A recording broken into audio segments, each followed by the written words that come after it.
நான் கடையில பொருள வாங்கி கொண்டு நடந்து வீட்டுக்கு போயிட்டு இருந்த சமயம், அது வீடு ரொம்ப தூரம் எல்லாம் கிடையாது. ஒரு 50 அடி தூரத்தில் தான் எங்களோட வீடு இருக்குது.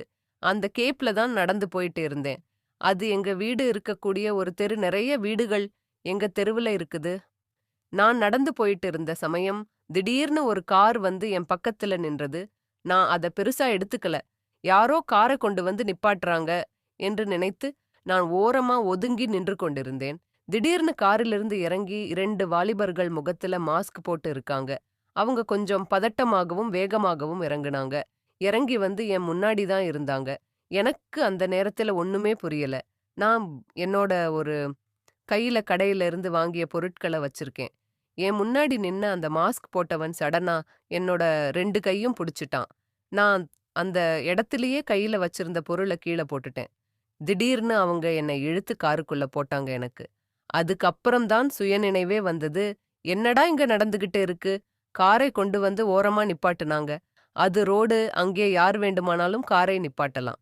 ஆனா என்னை எதுக்காக அவங்க கார்ல ஏத்தணும்? அதுவும் என்னோட கைய புடிச்சு இழுத்து ரொம்ப வேகமா அவங்களோட அடாவடித்தனத்த காமிக்கிற மாதிரி முரட்டுத்தனமா என்ன அவங்களோட காருக்குள்ள பிடிச்சு தள்ளி விட்டாங்க. காருக்குள்ள நான் போனதுக்கப்புறம் வேகமா கதவ சாத்திட்டாங்க. 2 பேருமே காருக்குள்ள ஏறி உட்கார்ந்து ரொம்ப நெருக்கமாக உட்கார்ந்திருக்காங்க. ஏற்கனவே காருக்குள்ள ஒருத்தன் உட்கார்ந்து இருக்கான். என்ன நடுவுல உட்கார வச்சு 3 பேருமே பக்கத்துல உட்கார்ந்து இருக்காங்க. இப்பதான் நான் சுய நினைவுக்கு வந்து கத்த ஆரம்பிச்சேன். ஆனா நான் கத்த ஆரம்பிச்சு என்னுடைய சத்தம் வெளியில வர்றதுக்குள்ள அதுல இருந்து ஒருத்தன் என்னோட வாய இறுக்கமா மூடிட்டான். எனக்கு என்ன செய்யறது? இங்க என்ன நடக்குதுன்னு புரியாம நான் கைய எடுத்து டிரைவரோட தலையிலேயே அடிக்க ஆரம்பிச்சேன். ஆனா அதுக்குள்ள இன்னொருத்தன் என்னோட 2 கையும் இறுக்கமா புடிச்சுக்கிட்டான். என்னால இப்ப கொஞ்சம் கூட அசைய முடியல. பின் சீட்ல 3 பேர் தான் தாராளமா உட்காரலாம். ஆனா இப்ப 4 பேரு நெருக்கமா உட்கார்ந்திருக்கிறதுனால என்னால அசையக்கூட முடியல. என்னடா செய்றீங்கன்னு அவனுங்க முகத்தையும் திரும்பி பார்க்க முடியல. யாரு முகத்தையும் என்னால பார்க்கவும் முடியல. ஏன்னா அவங்க எல்லாருமே மாஸ்க் போட்டிருந்தாங்க. 2வது என்னால தலைய கூட திருப்ப முடியல. அந்த அளவுக்கு என்ன டைட்டா புடிச்சிருந்தாங்க. என்ன கார்ல ஏத்துன செகண்ட் கார் ஸ்டார்ட் ஆகி போயிட்டே இருக்குது. என்னோட வீட கிராஸ் பண்ணி தான் அந்த கார் போகுது. நான் காருக்குள்ள இருக்கேன். என்ன 4 பேரு சேர்ந்து கடத்திட்டு போறாங்க. அது எனக்கு இப்ப நல்லாவே தெரியுது. என்னோட வீட கிராஸ் பண்ணி போகும்போது நான் வீட்ட தான் பார்க்குறேன். எங்க வீட்டுக்கு வெளியில யாருமே இல்ல. என்னோட மாமியாரும், மாமனார் வீட்டுக்குள்ள தான் இருக்காங்க. என்னோட குழந்தையும் வீட்டுக்குள்ள தான் இருக்கா. என்னோட கணவர் வந்து வேலைக்கு போய் இருக்காரு. நான் கடைக்கு போய் இருக்கேன் அப்படிங்கிறது மட்டும் தான் என்னோட வீட்ல இருக்கிறவங்களுக்கு தெரியும். இப்படி ஒரு மோசமான சம்பவம் எனக்கு நடந்துகிட்டு இருக்கு அப்படிங்கிறது அவங்களுக்கு தெரியாது. என்னோட முகம் ரொம்ப அதிர்ச்சியா இருந்துச்சு. அது என்னோட வீட கிராஸ் பண்ற வரைக்கும் தான். அதுக்கப்புறம் அப்படியே 2 கண்ணையும் மூடிக்கிட்டேன். என்னோட கண்ணில இருந்து தண்ணீர் ஒழுக ஆரம்பிச்சது. நான் இப்ப ரொம்ப கதறி அழுக ஆரம்பிச்சேன். "என்ன விடுங்கடா, விடுங்கடா" சொல்லி கத்தி கதற ஆரம்பிச்சேன். ஆனா அவங்க தான் என்னுடைய வாய இறுக்கமா மூடி இருக்காங்கல்ல. அதனால நான் சத்தம் போடுவது என்ன, கடத்திட்டு போற. அவனுங்களுக்கு கூட சரியா கேட்காது. அந்த அளவுக்கு தான் வந்து என்னோட நிலைமை இப்ப இருந்துச்சு. அதிர்ச்சியில எனக்கு அங்க மயக்கமே வந்துருச்சு. அப்படியே நான் மயங்கி போயிட்டேன். நான் மயங்கினதுக்கு அப்புறம் தான் அவங்க அவங்களோட புடிய தளர விட்டாங்க. எங்க என்ன கடத்திக்கிட்டு போறாங்க அப்படிங்கிறது எனக்கு தெரியல. என்னைய இவங்க கடத்தி ஒரு 15 நிமிடம் இருக்கும். இன்னும் நாங்கள் கார்ல தான் டிராவல் பண்ணிக்கிட்டு இருக்கோம். அந்த சமயம் ஒரு வேகத்தடை ஒண்ணு வந்துச்சு. அந்த இடத்துல வேகமாக கார் போனதுனால, கார் நல்லா தூக்கி போட்டுருச்சு. அப்ப எனக்கு லேசா மயக்கமும் தெளிஞ்சது. நான் கண்ணு முழிக்கும்போது என்னை யாரோ கடத்திட்டு போறாங்க அப்படிங்கிறது எனக்கு நினைவுக்கும் வந்தது. அதனால நான் உடனே கண்ண முழிக்காம கண்ண இறுக்கமா மூடிக்கிட்டேன். நான் மயக்கத்திலிருந்து எழுந்துட்டேன். தெரிஞ்சா திரும்பவும் என்னோட வாய மூடுவாங்க. அதனால நான் அமைதியா கண்ணை மூடிக்கிட்டு என்ன நடக்குதுன்னு கவனிச்சுக்கிட்டு இருந்தேன். ஆனா இவங்க யாரு? என்ன எதுக்கு தேவையில்லாம கடத்தணும்? அந்த விஷயம் தான் எனக்கு ஒண்ணுமே புரியல. அப்பதான் வந்து எனக்கு ஒரு ஞாபகம் வந்தது. நான் திருமணத்துக்கு முன்பு ஆஃபீஸ்ல வேல பார்த்துட்டு இருக்கும்போது, என் கூட ஒரு பையன் வேல பார்த்துட்டு இருந்தான். அதே ஆஃபீஸ்ல தான் என்னோட கணவரும் வேல பார்த்தாரு. அப்பதான் நாங்க 2 பேரும் காதலிச்சு கல்யாணமும் பண்ணிக்கிட்டோம். ஆனால், என்னுடைய கணவர் என்ன காதலிக்கிறதுக்கு முன்னாடி, அந்த பையன் அந்த ஆஃபீஸ்ல வேல பார்த்துக்கிட்டு இருந்தான். அப்ப என்னோட கணவர் அந்த ஆஃபீஸ்ல வந்து ஜாயின் பண்ணவே இல்ல. அந்த பையன் அந்த சமயம் என்ன ஒன் சைடா காதலிச்சுட்டு இருந்தான். கொஞ்ச நாள்ல அவனோட காதலன்கிட்ட 2, 3 தடவ ப்ரொபோஸ் எல்லாம் பண்ணியிருக்கான். ஆனா, நான் அதுக்கு ஒத்துக்கவே இல்ல. அவன ரொம்ப அதிகமா சரக்கெல்லாம் அடிப்பான். ஆஃபீஸ்க்கு வரும்போது சரக்கு அடிச்சுட்டு வந்திருக்கான். அந்த விஷயம் எனக்கு நல்லாவே தெரியும். அதனால நான் அதுக்கு ஒத்துக்கவே இல்ல. அதுக்கப்புறம் என்னோட கணவர் அந்த ஆஃபீஸ்க்கு வேலைக்கு வந்ததுக்கு அப்புறம், நாங்க 2 பேரும் காதலிச்சு கல்யாணமும் செஞ்சுக்கிட்டோம். அது எல்லாமே நாங்க 2 பேரும் வந்து அந்த ஆஃபீஸ்ல இருக்கும்போதே தான் நடந்துச்சு. அது எல்லாத்தையும் அந்த பையனும் வேடிக்கை பார்த்துக்கிட்டு தான் இருந்தான். அந்த விஷயம் அவனுக்கு ரொம்பவும் வயித்தெரிச்சல கிளப்பியிருக்கும் போல. ஆனா இவ்வளவு நாளா அமைதியா இருந்துட்டு, இப்ப ஏன் என்ன கடத்தணும்? அவன் என்ன கல்யாணத்துக்கு முன்னாடியே கடத்திருந்தாலாவது என்ன கல்யாணமாவது பண்ணி இருக்கலாம். ஆனா அவன் அப்படி செய்யாம, இப்ப நான் புருஷன் குழந்தை, அவங்களோட பேமிலியாக வாழ்ந்துட்டு இருக்கேன். இப்ப எதுக்கு என்ன தேவையில்லாம கடத்துறான்னு எனக்கு ஒண்ணுமே புரியல. இன்னொரு பக்கம். இவன் தான் உண்மையிலேயே ஆள் வச்ச கடத்திருப்பானா? இல்ல வேற யாராவது என்ன கடத்திருப்பாங்களா? எனக்கு மண்டைக்குள்ள ஒரே யோசனையா ஓடிக்கிட்டே இருந்தது. கார் போற வழியில திடீர்னு ஒரு இடத்துல நின்னுடுச்சு. ஒருவேளை நம்மள கடத்திட்டு வந்தவங்க எங்கே அடைச்சு வைக்க போறாங்களோ அப்படின்னு நினைச்சுக்கிட்டு இருந்தேன். கார் அந்த இடத்துல நிறுத்தியதும் அந்த கார்ல இருந்த அனைவரும் கீழே இறங்கி விட்டனர். என்ன நம்மள மட்டும் தனியா விட்டுட்டு கீழே இறங்கிட்டாங்க. நம்மள அழைச்சிட்டு போகலையா? அப்படி நான் நினைச்சுக்கிட்டே இருந்தேன். லேசாக கண்ணை திறந்து பார்த்தேன். அவங்க கார நிறுத்தினது ஒரு டீ கடைக்கும். பக்கத்துல அவங்க டீ குடிக்க போறதுக்காக தான் அந்த கார நிறுத்தியிருக்காங்க. நான் மயக்கத்துல இருக்கேன். அப்படி நினைச்சிட்டு தான் அவங்க கார நிறுத்திவிட்டு டீ குடிக்க போயிருக்காங்க. இவங்க வர்றதுக்குள்ள நைஸா தப்பிச்சிடலாம்னு சொல்லிட்டு காரோட ஒன் சைடு கதவ திறக்கறதுக்கு ட்ரை பண்ணினேன். ஆனா காரோட கதவு திறக்க முடியவில்லை.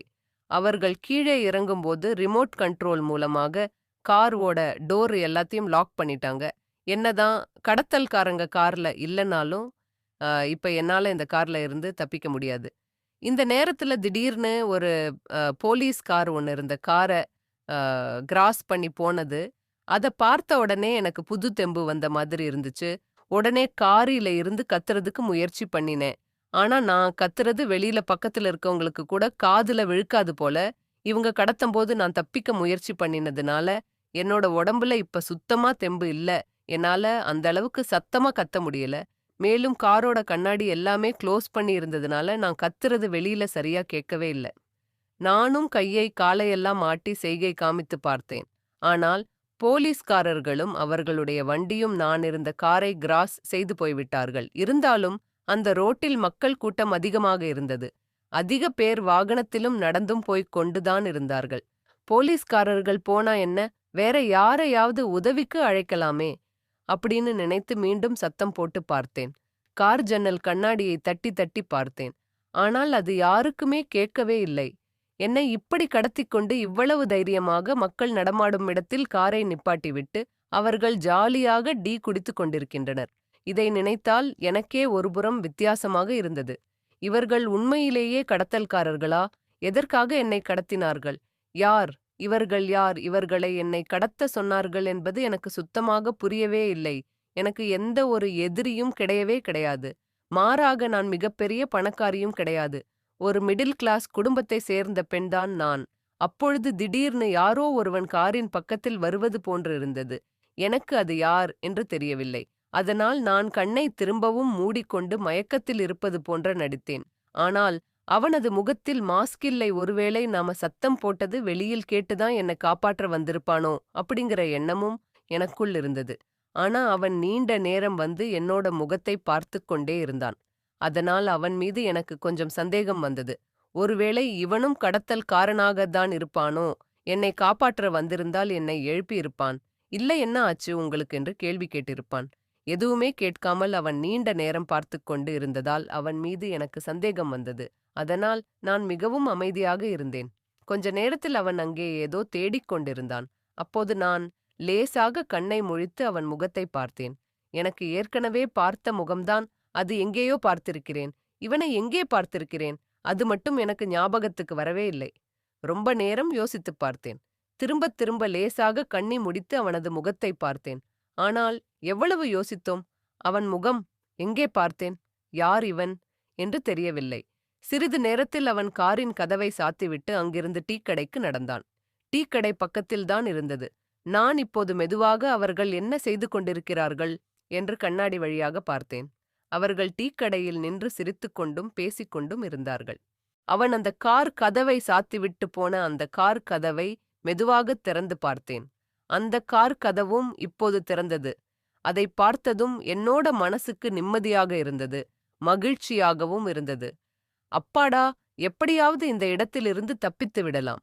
ஆனா அந்த கார் கதவுக்கும் கொஞ்சம் தூரத்தில தான் அந்த டீ கடை இருக்கு. அதுக்கு வெளியில தான் நின்னு அவங்க டீ குடிச்சிட்டு இருக்காங்க. இப்ப அந்த கார் கதவை திறந்து நைஸாக நான் வெளியில எல்லாம் இறங்கி தப்பிக்க முடியவே முடியாது.